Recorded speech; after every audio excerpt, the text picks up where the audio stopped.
CityCast from Explocity.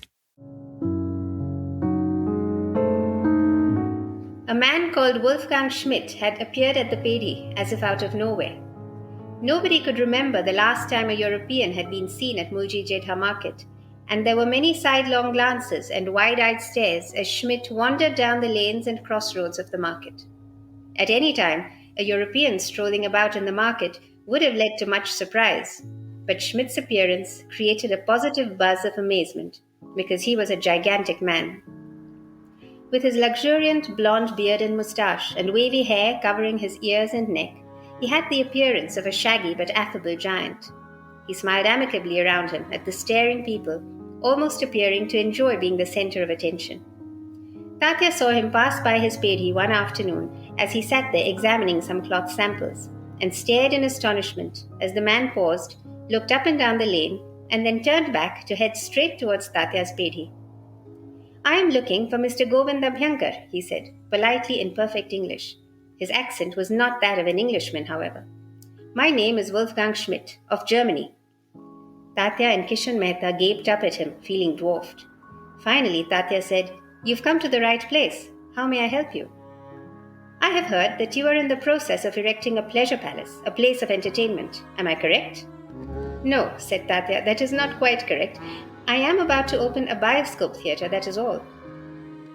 "But that is exactly what I mean," exclaimed Schmidt. "It will be a place where people come for pleasure, for recreation and relaxation, yes?" Tatya nodded, bewildered. "I have for you a proposition. Will you please come with me?" "Come with you? Where?" said Tatya. "I am rather busy, you see, and I've heard you are a man of culture who appreciates music and the arts, that you've already hired a troupe of musicians to play newly composed music, songs created especially for your films. If you will come with me, I would like to show you something magnificent, which will be of benefit to both of us." The man's reticence at saying what exactly he wanted to show was puzzling, but Tatya was intrigued. Schmidt seemed to think that the greater a mystery he made of it, the more likely it was that Tatya would come to see whatever it was he wanted to sell. He went with Schmidt, who had a landau waiting outside the market. They drove to a small lane off Flora Fountain and walked through an entrance into a building and into a large chamber. And here was the most extraordinary contraption that Tatya had ever seen. "This," said Schmidt with a flourish, "is the thing you need to transform your theatre into a true palace of pleasure. I present to you the superlative and sumptuous Oriental organ, made of the finest wood from the Black Forest, crafted by the renowned firm of Gebruder Bruder in Waldkirch in Germany." "An organ?" said Tatya, nonplussed. "But I don't see any keys for anyone to play it. I don't need an organ, Mr. Schmidt. I run a theatre, not an orchestra." "This is not that kind of organ. And once you own this, you will have no need of an orchestra, I assure you. Would you like to hear it?" Presumably, the thing plays some kind of music, thought Tatya, staring at it. It had clearly been fashioned with love and care. It was enormous, taller than even Schmidt, and took up almost an entire wall of the room.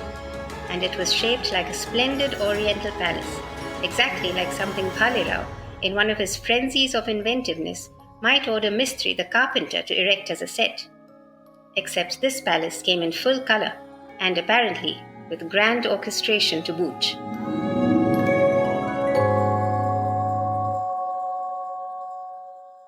The essence of historical fiction is to tell stories set in a particular period of time. They transport us to a different place, offering insights into the past while exploring themes that are relatable across generations. Now, in the craft of historical fiction, authors take creative liberties with places, events, and characters, using all of those as foundations for their stories. Here are some noteworthy examples. Gone with the Wind by Margaret Mitchell, War and Peace, Tolstoy, The Pillars of the Earth by Ken Follett, Great Gatsby, Fitzgerald, and among such works most discussed, of course, is Gabriel Garcia Marquez's 100 Years of Solitude. One of the few Indian writers who have attempted such a huge span of time in a novel is my guest today, Tejaswini Apte-Rahm. Her debut novel, The Secret of More, unfolds in colonial Bombay and spans 50 years, 1899 to 1952. As an aside, another such notable work is David Davidar's The House of Blue Mangoes, featured in my conversation with him in an earlier episode on this podcast. There's a link in the podcast description. Tejaswini's story captures the transformation of Bombay under British rule from a mercantile center to a busy metropolis, and the emergence of a vibrant movie industry starting with silent movies. It is against this intriguing backdrop that she unravels the story of a young man named Tatya, who is driven by a relentless desire for more success. Tatya is modeled after Tejaswini's great-grandfather, and she crafted his character and that of early Bombay through extensive research, including the oral histories of her family. Now, it's easy to understand why The Secret of More has captured the attention of critics like myself and many others. There's something truly compelling about this novel that draws you in and keeps you there. Maintaining a charged narrative across 5 decades is not easy, but Tejaswini does it well. Deservedly, her book just won the Tata Literature Live First Book Award for Fiction 2023, and at the time of this recording, it has been shortlisted for both the JCB and the Attagalata Awards. The JCB Award is to be announced around the time that this episode will go live. I invited her on this podcast to get a look at her creative process. So here she is joining me from her home in Pune, Tejaswini Apte-Rahm. Welcome to the Literary City. Thank you so much for having me. Your latest book, The Secret of More, has been described as a debut novel. But to me, you don't seem like a debut novelist. I've written a lot. It's my 6th book, but my first novel. When I started, I had very little idea of how to actually go about writing a novel, but I'd done a lot of other writing before. And how did you hack a novel? The way I wrote the novel was to simply teach myself by reading a lot about writing. Read what exactly? I read Anne Lamott, Bird by Bird. Mm-hmm. And I read the portable MFA in creative writing by the New York Writers Workshop. That was invaluable because it actually talked in great detail about how a novel should be structured and planned. And especially with a novel of this size and length, planning and structuring was absolutely essential. Right, craft. So let's talk about craft. For you, what drives your writing? Muse or Master Sergeant? I think the sergeant. I think that's just the way I work. I work with a lot of focus. And so I'm a sort of drill master to myself. I make myself sit down at a particular time every day in the morning and not get up till I've written for 2 hours or 1,000 words or 1,500 words or whatever my goal is during that period of time. That's quite a bit of discipline. I don't know how else one would actually finish a book. If you wait for the muse, I think you've got to force the muse, grab her by the wrist and make her come and sit with you. You know, it's not her book, it's not her novel, it's my book and my novel. So I need to show up. I need to show up for work. And only then can I hope for her to show up to work as well. And so I don't really have this very romantic notion of writing, locking yourself up in a garret and writing. I don't know who on earth could manage that and also live their lives. Good advice for aspiring writers. So let's talk about craft. In The Secret of More, this novel spans a time of considerable amount of time, doesn't it? What was it, 60 years? 50 years approximately. That's halfway to Marquez already, isn't it? It was a challenge to do that, especially because I'm jumping back and forth in time as well. And if we're talking about craft, this was really difficult to plan. Give me an example. I had to write everything down to make sure that I wasn't goofing up on timelines and who is doing what at a particular time, what is happening in that particular year in terms of the social context, the political context, the business context. I had to make sure that I didn't have a sort of hair out of place. So there was a very elaborate structure and timeline that I had to make.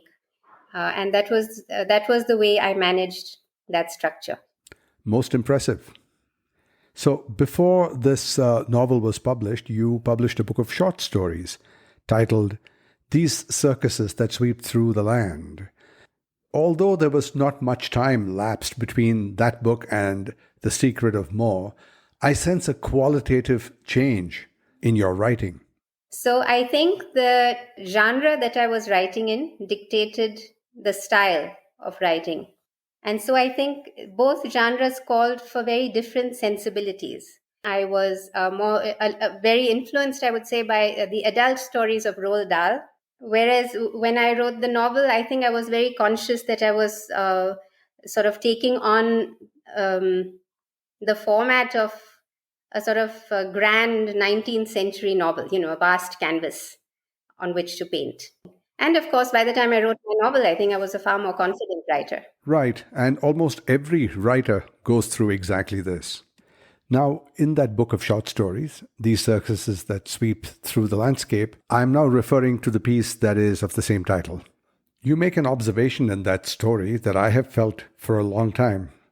And you're the only other person I know who has made that observation. It's about the backs of people's heads. Your piece opens with these lines, and I quote, "The back of a person's head looks so vulnerable. Everyone looks like a buffoon from the back, slightly pathetic and clueless. The crown of the skull, the base of the cranium, cradled on top of the spine, all exposed and witless."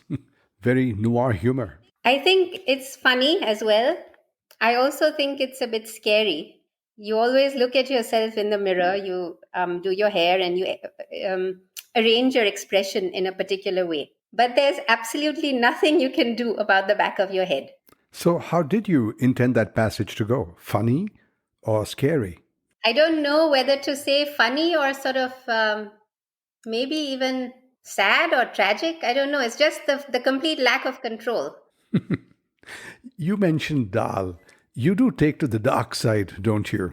Yes, I tend to have a slightly morbid imagination. So to you, Happy Halloween is not a contradiction in terms. Actually, no. I think I'm very happy with the Halloween type stories. The scary, it makes me happy. This twisty thing makes me happy. I was very thrilled to see in the news just a day or two ago, in fact, I read in The Guardian that scientists have just discovered that the starfish doesn't have 5 arms, as has been assumed all these years, but that the 5 arms are in fact an extension of its head. Yeah, I read that. So in fact, a starfish is just a disembodied head creeping along the seafloor. And I can't tell you how much that delighted me. I do like that. Okay, let's move on to your book. The Secret of More. The more refers to human wants and desires, does it?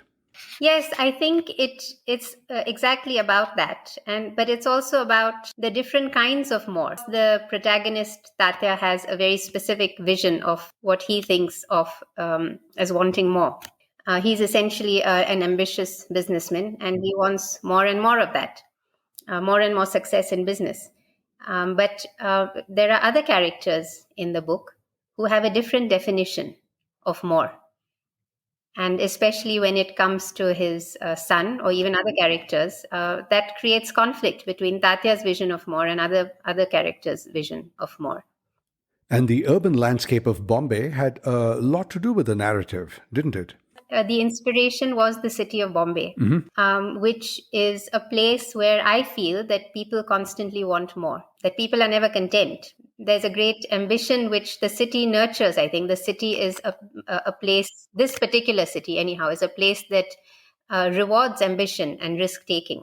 And I think it creates a particular kind of mindset among people in Bombay, or the need to do more, to be more, to gain more.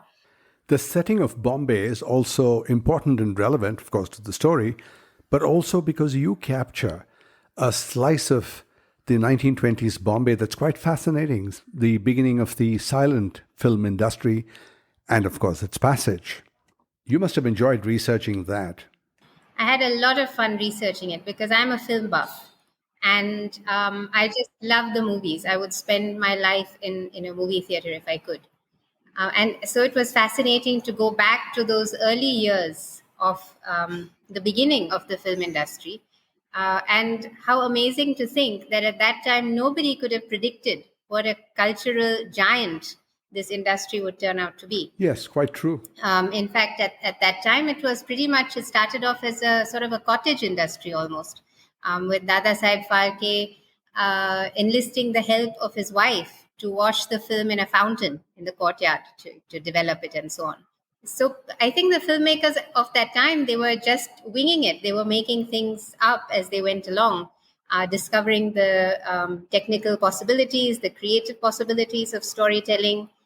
A fascinating nugget of information that I came across was when Babu Rao Painter used fireworks to light up a nighttime battle scene because he didn't have the access to electricity. That was sometime in the 1920s. So this kind of constant organic sort of evolution of methodologies, of this real explosion of creativity that this new technology allowed. And on the flip side, looking at it from the point of view of the audience, this new technology gave them the possibility to dream and imagine and live other realities in a way that had simply never happened before.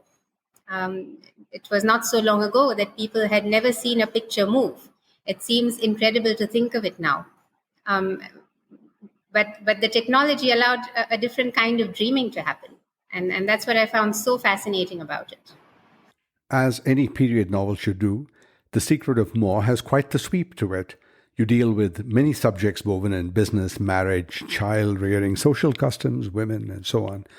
But I would like to talk about your main protagonist, Tatya. You have him coming across as self-assured and stoic, and then immediately also surprised and curious. It reminds me a little of R.K. Narayan's characters at the time. So in the epilogue that you mentioned that the character of Tatya is modeled on your great-grandfather. So how did you come upon this character? Did your family preserve records? Was there a lot for you to see and research? And importantly, what drove you to it? So the reason I started doing all the research that went into the novel was not for writing a novel, but for writing my great-grandfather's biography. That was the original project. And I knew the basic plot of what happened in his life, but I wasn't content with that. His life, I felt, didn't really make any sense to me unless I dug into the history behind it. Why he made certain decisions, what really was the textile industry like, what really was the silent film industry like. What was it? I wanted to see him move through that landscape almost in a cinematic way. And I felt that was the only way I would really be able to understand his life. And the reason I became interested in him in the first place is because I was told that his favorite grandchild was my father. And so that was the first spark of interest. I was like, oh, I want to know more about him. And the more I came to know, the more I thought his life had taken on an incredible trajectory, almost a rags to riches story. But the family didn't have consolidated information about him. I did a host of oral interviews with many family members, hours and hours of recordings, which I transcribed. And most surprisingly, there was zero information about his very prolific career as a silent film producer. And that was because at some point he felt that this was an occupation that would not be a good influence on his children and grandchildren. And so one still doesn't know why exactly he got out of the industry after producing about 100 films. But the fact remains that he thought it was a completely undesirable influence. And so he never ever spoke about it to the family, which is why nobody ever knew any details at all. So the few references I had in my oral interviews were very vague or simply incorrect. And I only dug further into it because I'm a real film buff, perhaps the only one in my family. And so I went to the National Film Archives, I dug around, and the only reason that any information about him has survived is because he was in fact the financier of Dada Saheb Phalke, who is known as the father of the film industry. And via that route, the information has survived. So if he was associated with a less celebrated character, probably the information wouldn't have survived. But as it was, he was one of the founding members of the Hindustan Film Company, which produced many of Phalke's films, and went on to produce about 100 films with or without Phalke. That is fascinating. And fascinating also because I think it's an important piece of Bollywood history. And speaking of history, your acknowledgements reads like a bibliography or references. I'm interested to know why you found the need to include so many references in the acknowledgements. Are you boiling up to write a more academic book about this? I'm a writer who comes from a research background. So my first two books were very research-based. They were environmental books. One was on biodiversity planning. Another was on intellectual property rights and biodiversity and traditional knowledge. Mm-hmm. And these are the kinds of books that required extensive bibliography and referencing. I just thought it would be interesting for readers to know where the information comes from and to know that this is very much based in history, though the story is fiction, but the history is very well researched. So does historical fiction interest you? Are you planning to write any more? I would love to, except that it was a huge undertaking, so I should probably take a little bit of a break. Maybe write something funny, maybe about the backs of people's heads. I'd like to write something more along those lines of those short stories, something twisty and dark and access that side of my personality again. When I started to read your book, I also dipped into a book I had read many years ago, which was Govind Narayan's urban biography of Bombay. I think you mentioned it in your references. Then your novels started to become way more relatable to me.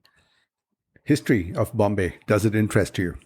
It does interest me, but not just from a historical point of view. I have no particular interest in just reading about Bombay for the sake of it. I'm interested in people's stories. Yes, that's understandable. And also understandable because of the ease with which you have raw emotion in your book. You know, like any self-respecting literary novel, it has to have its share of disillusionment, doesn't it? And then there's this line of yours that I read in an essay that you had written somewhere that I can't remember where.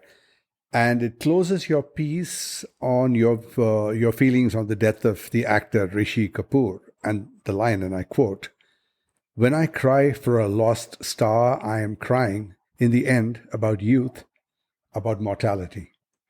Quite compelling. Nicely written. Thank you. Yes, I think I'm not afraid to dip into my own emotions or the memory of my own emotions and bring that out onto the page. And as far as that particular line is concerned, I felt it really did encapsulate the sense of melancholy and loss, because when a star dies, what really are we crying for? In this case, I was writing about the passing away of Rishi Kapoor. I never knew him. Ever. I never even met him as a fan. So why did I feel so bad and so melancholy? And I think the melancholy is related to our memories of ourselves and the passing of a certain time in our own lives when that star passes on. When I started to read Secret of More, I read it in one sitting, for one thing, because I had to, and second thing, is because I felt like it was like binge watching a TV series. A completely enjoyable book. You know, that is really high praise. Thank you so much for that. And it was a complete pleasure speaking with you today. Totally enjoyed myself. Tejaswini Apte-Rahm, thank you so much for being my guest today on The Literary City. Thank you so much. I've loved talking to you. It's been so nice. You've been listening to Tejaswini Apte-Rahm. There's a link in the podcast description to where you can find yourself a copy of her book. And now it's time for our fun, popular etymology segment, What's That Word?, where we look at words and phrases that we use all the time but never stop to think about. Right after this.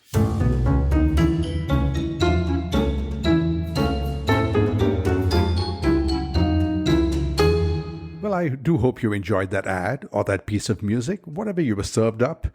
Anyway, it's What's That Word? And here she is, my co-host. Hello. My name is Praniti, but you can call me P.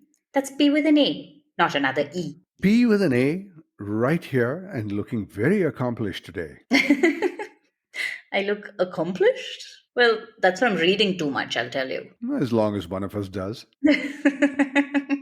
Happy to fly the flag. Hey, nice session with Tejaswini. Thank you. Seemed like you liked her book. I liked her book. She's cool. Yeah, writing across a 50-year time span must be a tough one. Not easy, for sure. Okay, P with an A, let's do this. What's that word? I want to know if we can spend some time on something we've not done before. Oh, no.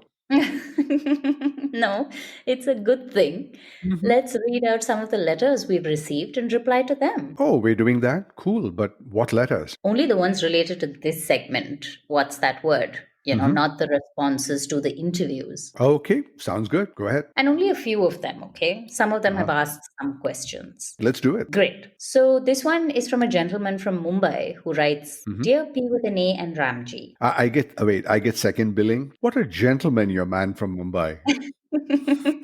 Truly. Anyway, he writes, I truly enjoy your podcast and I'm one of your keen followers. I have a question relating to the etymology of the word Messiah that you guys discussed on the show featuring Akar Patel. I love your explanation, but I want to know if the word mess as an officer's mess has anything to do with the same roots. Okay, does he ask anything else?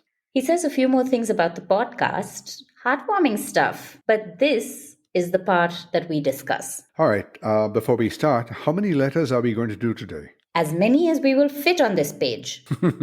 Okay, fine. The short version then. Here goes. The mess in officer's mess has nothing to do with the part of the word mess in Messiah, which has to do with crocodile fat, which is the etymology of Messiah, right?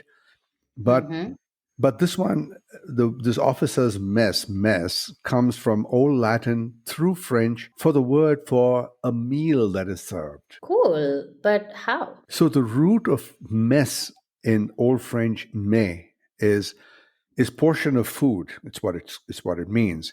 And it comes from the Latin mittere, which means to send or to put. And the modern French verb of that is mettre, to put. So the original sense being a course of the meal put on the table. I get it. That's interesting.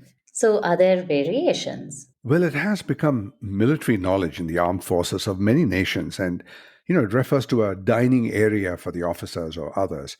But to your question, the food association with putting it on the table is also used commonly in the food business. You've heard of mise en place, haven't you? Heard it, done it. Yeah, you were in that business, weren't you? Yeah, well, some years ago, a friend in the army, a major, told me that the word mess is an acronym of members of equal social status, MESS. I don't think so. Social status in the army? No. And it doesn't measure up to the history of this word as I mentioned it, does it? No, it seems forced. Anyway, I'll tell my pal. Careful, he must be even more senior now. No, he quit the army. I hope he didn't become a grammarian. Hey, stop. He's probably listening. His identity is safe with you. I have one friend in the army, and now all my friends have heard it. How did this go from an innocent question to one of my friends being totally twitted? Right. Isn't that what we do here? Twit people. Yeah, only my friends, it seems. Victims all. You're welcome. Okay, next. Okay, so here's one from a lady in Mauritius. Nice. Been there. Magic place. Wow. So is it true that the toilet water flushes counterclockwise south of the equator? No, it doesn't. Much to my disappointment, it did not. I found out that in small water systems like a flush toilet or the kitchen sink or the wash basin and so on, it depends on the direction of the water jets and the overall design itself of that water system. It has nothing to do with the Earth's rotation and the geolocation of the whirl, unless you're talking about a big thing like nature catastrophe or thereabouts. Well, did you flush the toilet many times to check? Have you heard of the great water shortage of 1998 in Port Louis, Mauritius? Oh dear. So, Isabel Leclerc, that's her name. No kidding. Isabel asks if there are any words that went from English to French. So she writes to you, Dear Ramji, I have listened to The Literary City ever since you featured Shakespeare and Company in Paris. I noticed that you speak French, so I have this question. For decades, we French people have been criticized for using English words. But I have these doubts. First, there seems to be no problem with so many French words in English. Why not? Don't the English care? And second, how come there are not older English words in French? We only have le weekend, le sandwich, and and we have McDonald's. These are only recent words. She wrote this letter in English? Non, elle l'a écrit en français. J'ai traduit cette lettre. Oh, you translated it very good. Pay with an A. Thank you. I wanted to impress our Francophone listeners. I'm sure you did. Now to the answer. Yes, there are English words in French, and all of them are not recent like le weekend and le sandwich. And this has happened over time. So historically, in 1066, the Norman conquest, William the Conqueror took over England. And that brought a lot of Norman French influence into English and vice versa, because it's not a one-way street, never is. So for centuries, English and French kept impacting each other because of history, politics, and culture. So, Isabel, you're asking what words did the French take from English? Well, many. Let me give you some examples from the medieval times, and these include beef, treason, royalty, table, jury, prince, and war. There are many more. And thank you for writing in. Wow, I did not know that. War, treason. Well, beef is the one good thing on the list. You mean such as to eat? Eat. Well, okay. Oh man, quel double entendre. Please spare me your depravity. Okay, do we have time for another? Oh, you have more? I've shortlisted many more, but no, I'm being given the slice your throat sign. All right, next time then. Let's do this letters thing again. I like it. Do you have more? Loads. Are there? How come I never get to see these nice letters? I only see the ones from the trolls is all I'm shown. Because, oh, look at the time. Gotta go. Bye. And that is our show. I'd like to thank my guest Tejaswini Apte-Rahm, my co-host Pranati P with an A, Madhav, and the fans who wrote in, Isabel Leclerc from Mauritius and the gentleman from Mumbai. And not the least, all of you for being here, for listening, for subscribing, for those likes and those wonderful, wonderful comments. Keep them coming. That's why we do the show. Till we meet again, have a wonderful time. This is Ramji Chandran, and this is the Literary City.